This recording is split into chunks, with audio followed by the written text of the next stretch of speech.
दोस्तों नमस्कार, मैं Charanjit Singh, Rustame Hind Hindi news channel newspaper media house से। हमारे साथ हैं इस समय ब्रिज मोहन श्रीवास्तव जी, जो नेशनल जनरल सेक्रेटरी हैं एनसीपी के, राष्ट्रवादी कांग्रेस पार्टी, जिनके पास अभी असली नेशनलिस्ट कांग्रेस पार्टी हम इसको बोल सकते हैं, क्योंकि जो घड़ी का चुनाव चिन्ह है वो इनके पास है। और जो घड़ी का चुनाव चिन्ह वो शुरू से ही, जो जब स्थापना हुई थी इस पार्टी की, तो घड़ी का चुनाव चिन्ह था और वो आज भी इनके पास है और यही झंडा इनके पास है। तो मैं एक बात करना चाहूँगा ब्रिजमोहन साहब कि जो आप एनडीए का हिस्सा हैं ये तो सभी जानते हैं, और अभी अभी जो महाराष्ट्र में चुनाव हुआ है वहाँ पर आपके गठबंधन ने बहुत भारी जीत वहाँ पर दर्ज करी है। अभी दिल्ली में विधानसभा चुनाव आने वाला है बहुत जल्दी, और उसकी तैयारी लगभग हो चुकी है। आम आदमी पार्टी ने तो बहुत सारी सीटें अभी तक उन्होंने सीट जाहिर कर दी हुई हैं, और भारतीय जनता पार्टी भी बहुत जल्दी अपने उम्मीदवार घोषित करने वाली है। तो क्या दिल्ली में आपका कोई प्रोग्राम है? एनडीए के तौर पर लड़ेंगे आप या अकेले लड़ेंगे?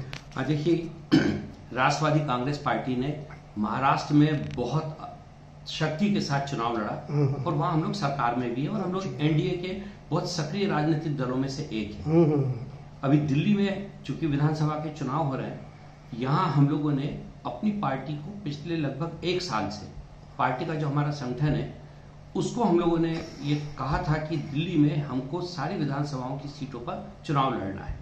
अभी आपने देखा होगा कि 2 रोज पहले ही दिल्ली के प्रदेश कमेटी ने एक बहुत बड़ा आयोजन किया, जिसमें हर पोलिंग बूथ से जो हमारे प्रतिनिधि थे वो उपस्थित हुए थे, और उस पूरी बैठक को आदरणीय प्रफुल्ल पटेल, जो कि हमारी पार्टी के कार्यकारी अध्यक्ष हैं, उन्होंने संबोधित किया था।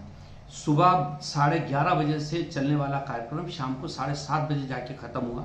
तो कार्यकर्ताओं के जो उत्साह और जो कार्यकर्ताओं में जो ऊर्जा थी, उसने हम लोगों को भी प्रेरित किया है कि दिल्ली की पूरी 70 सीटों पर चुनाव लड़ना चाहिए। जी। लेकिन हम लोग चूंकि गठबंधन में हैं, तो गठबंधन के धर्म का पालन हम लोग करते हैं। आदरणीय अजीत दादा पवार भी चुनाव जीतने के बाद आए थे दिल्ली। जी। उन्होंने भी इस बात की घोषणा की थी कि हम पूरी शक्ति के साथ दिल्ली में चुनाव लड़ेंगे। उन्होंने भी इस बात को कहा था कि हम चूंकि गठबंधन में हैं, तो हमको गठबंधन के धर्म का भी पालन करना पड़ेगा।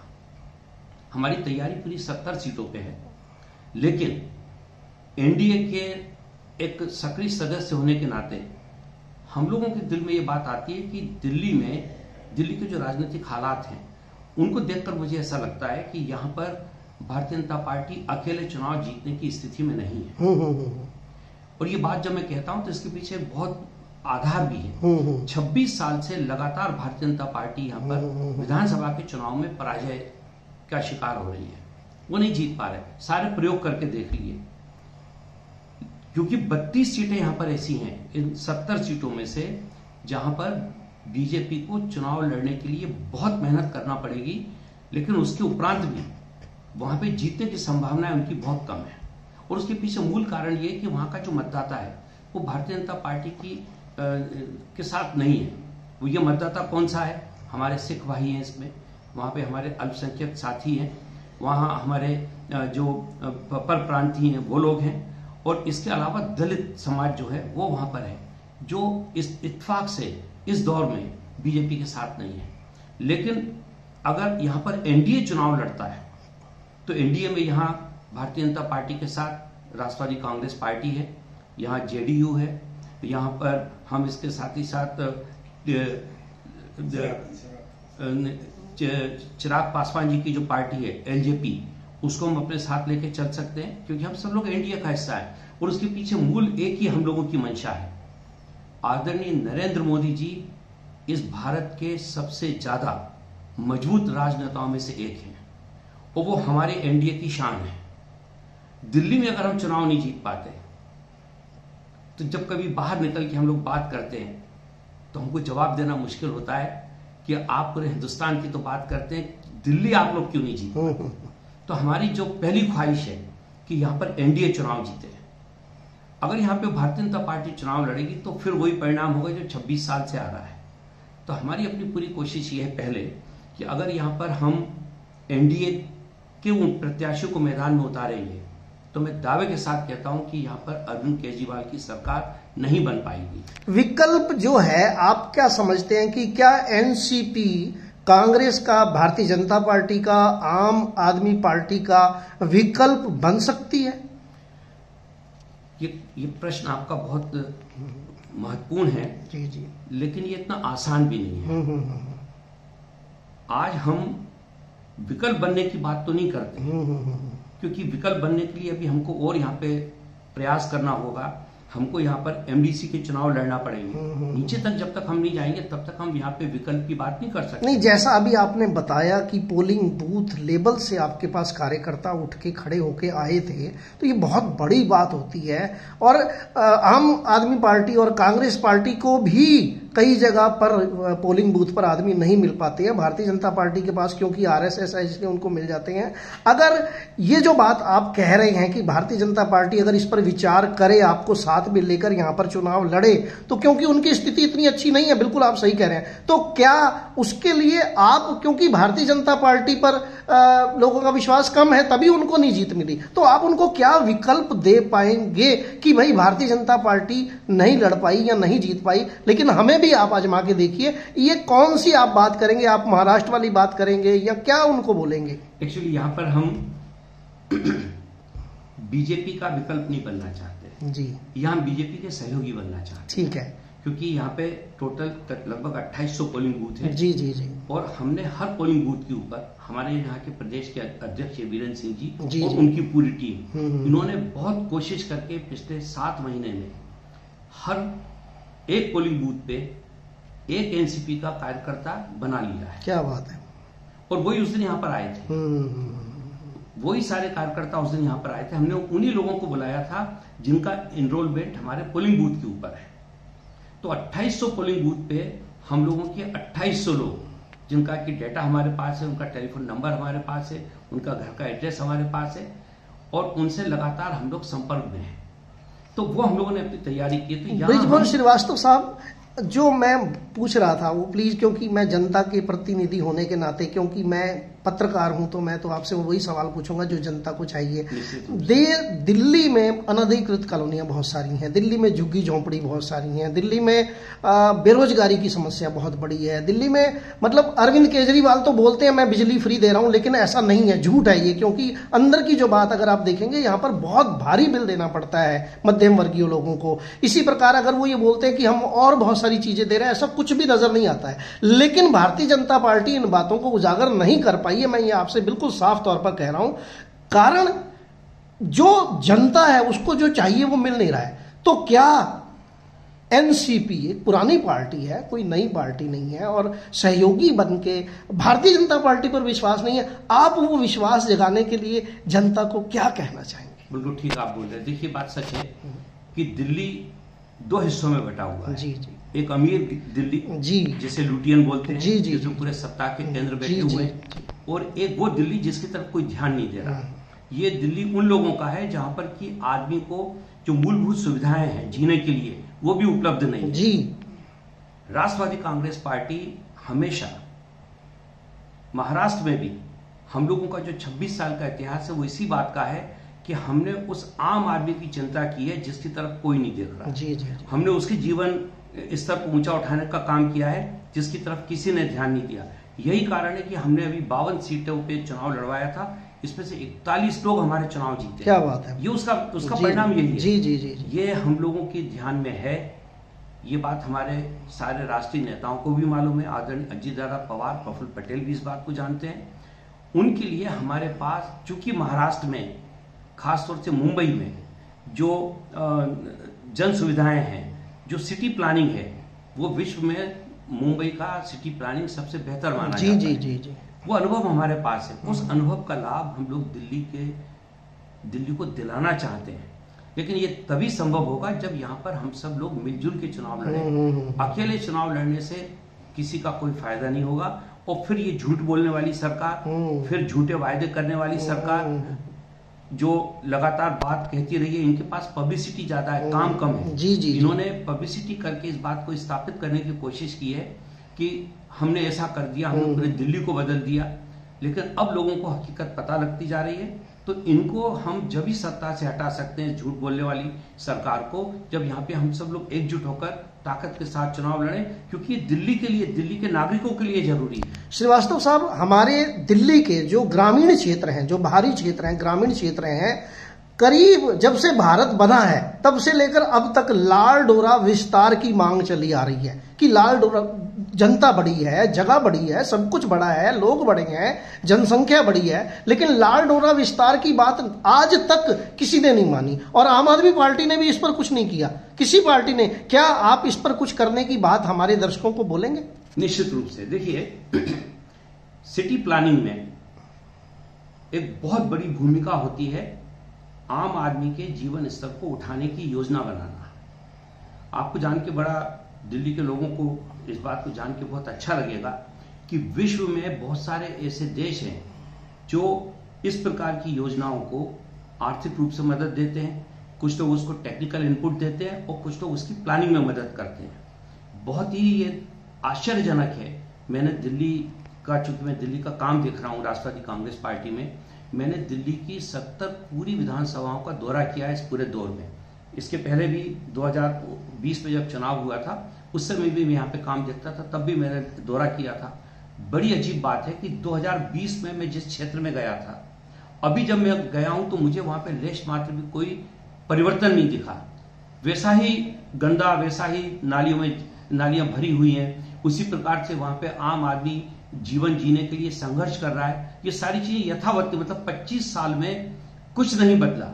अगर बदला है तो दिल्ली की लुटियन की सड़कें बदली हैं, उन पे फिर से कारपेटिंग हो गया, बड़ी बड़ी लाइटें लग गई हैं। तो ये जो फर्क है, इस फर्क को मिटाने का काम हम लोग बेहतर योजना बना के कर सकते हैं और कई देशों की सरकारें इस काम के लिए आगे बढ़ के मदद करती हैं।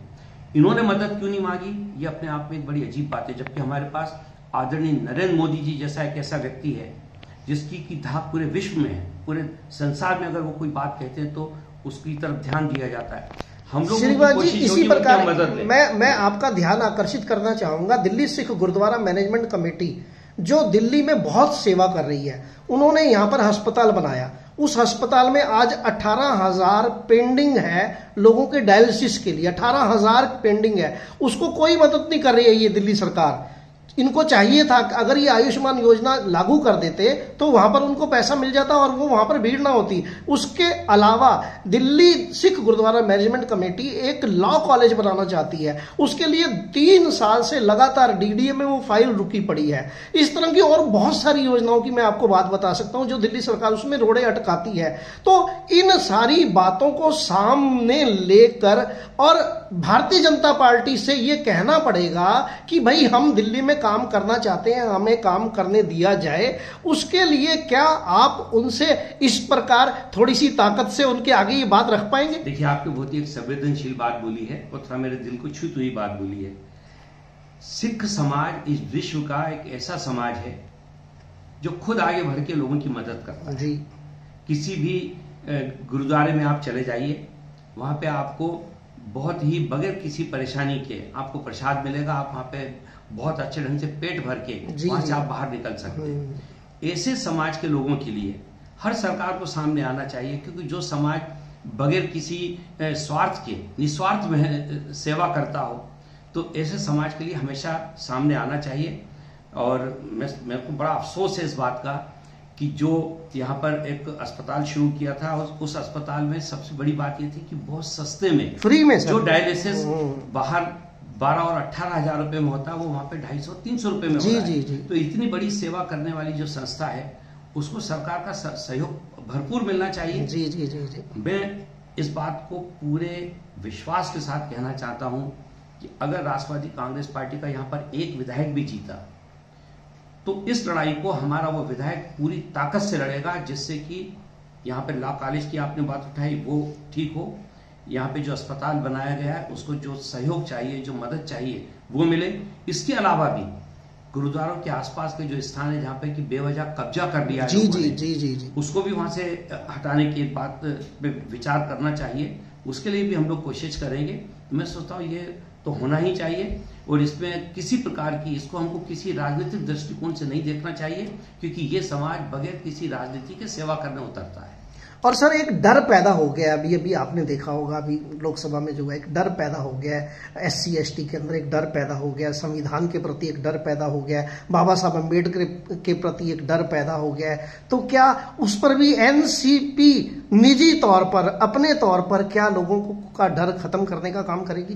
देखिए, इत्तेफाक की बात यह है कि विपक्ष ने बहुत ही चतुरता के साथ एक ऐसी झूठी बात को देश के सामने रख दिया है जिससे यह संदेश जा रहा है कि NDA की सरकार या NDA के लोग संविधान में कोई परिवर्तन करना चाहते हैं, या उनके मन में डर पैदा हो गया। उनके मन में ये डर ये उन्होंने पैदा किया है जनता के बीच में। लेकिन हकीकत क्या है?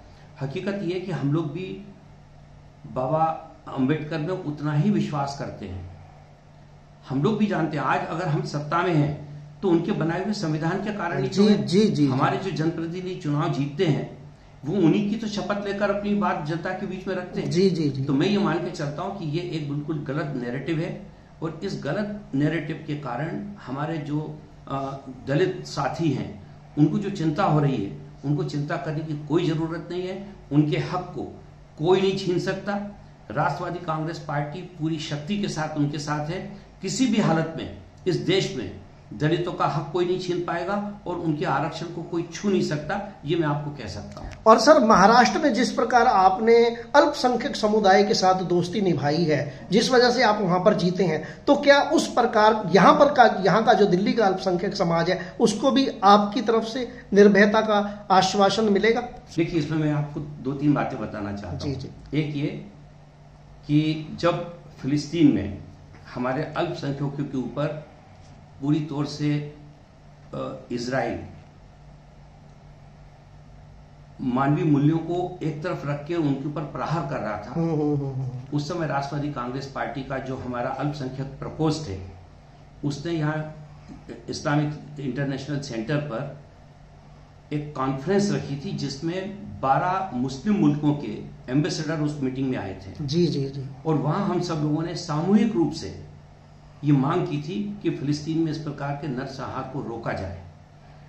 इत्तेफाक की बात यह है कि जिस दिन ये हमारी मीटिंग थी उसी दिन आदरणीय नरेंद्र मोदी साहब ने भी एक ट्वीट के माध्यम से जी इजराइल के उस घातक हमले की कंडेम किया था, जिसके कारण वहां पर बच्चों के एक अस्पताल पे उन्होंने बम फेंका। जी। उसी दिन हम लोगों ने यहाँ पर मुस्लिम भाइयों के लिए एक रोजा अफ्तार का प्रोग्राम भी रखा था। देश की किसी भी राजनीतिक दल ने, सिर्फ राष्ट्रवादी कांग्रेस पार्टी ऐसी थी जिसने अपने अल्पसंख्यक भाइयों के उस धार्मिक पर्व के समय यहाँ पर रोजा अफ्तारी का प्रोग्राम रखा, पहला। दूसरा, अजीत दादा पवार ने इस बात को स्पष्ट रूप से कहा था कि जितनी सीटें हमें मिलेंगी गठबंधन में उसका 10% हम अपने माइनॉरिटी के साथियों को देंगे। महाराष्ट्र में अभी जो चुनाव हुआ हमने उसमें 5 अपने अल्पसंख्यक साथियों को टिकट दिया, उसमें से 2 लोग हमारे चुनाव जीत के आए हैं, उसमें से 1 को मंत्री बनाया है। जी। इसी प्रकार से जब जम्मू कश्मीर का चुनाव था वहां हम लोगों ने कहा था कि वहां पर हम चुनाव लड़वाएंगे, और हमने वहां पर इंडिपेंडेंट अपने चुनाव चिन्ह के ऊपर 35 लोगों को टिकट दिए थे, उसमें से 31 लोग अल्पसंख्यक समाज के थे। तो इस मामले में हमारी बिल्कुल स्पष्ट सोच है राष्ट्रवादी कांग्रेस पार्टी की। हम धर्मनिरपेक्षता में विश्वास करते हैं। हमारे लिए देश का नागरिक एक भारतीय है, हम उसको भारतीय की तरह देखते हैं। हम उसको धर्म, जाति, लिंग भेद के आधार पे उसका मूल्यांकन नहीं करते, और हमारा ये संकल्प है हम उस हर भारतीय के साथ खड़े रहें जिसको हमारी जरूरत है, या जो हमको ऐसा लगता है कि जो कमजोर है उसके साथ राष्ट्रवादी पार्टी खड़े होकर अपने आप को गौरवान्वित महसूस करती है।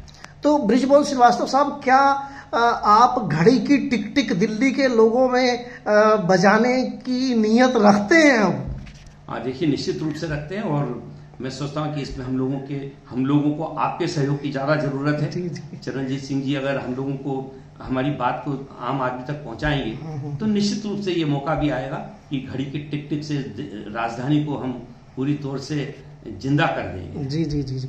तो दोस्तों, आपने देखा हमारे साथ थे बृजमोहन श्रीवास्तव साहब जो राष्ट्रीय प्रवक्ता हैं, और मैंने सारी बातें आपसे करी हैं, खुल के बातें करी हैं और आपने खुल के जवाब दिए हैं। और देखते हैं अब एक बार फिर क्या दिल्ली में घड़ी की टिक टिक लोगों को सुनाई देती है और घड़ी की टिक टिक से क्या लोग जागते हैं और क्या एनसीपी को अपना भविष्य बनाने की जिम्मेदारी सौंपते हैं। आप सभी का बहुत बहुत धन्यवाद। नमस्कार, जय हिंद, जय भारत।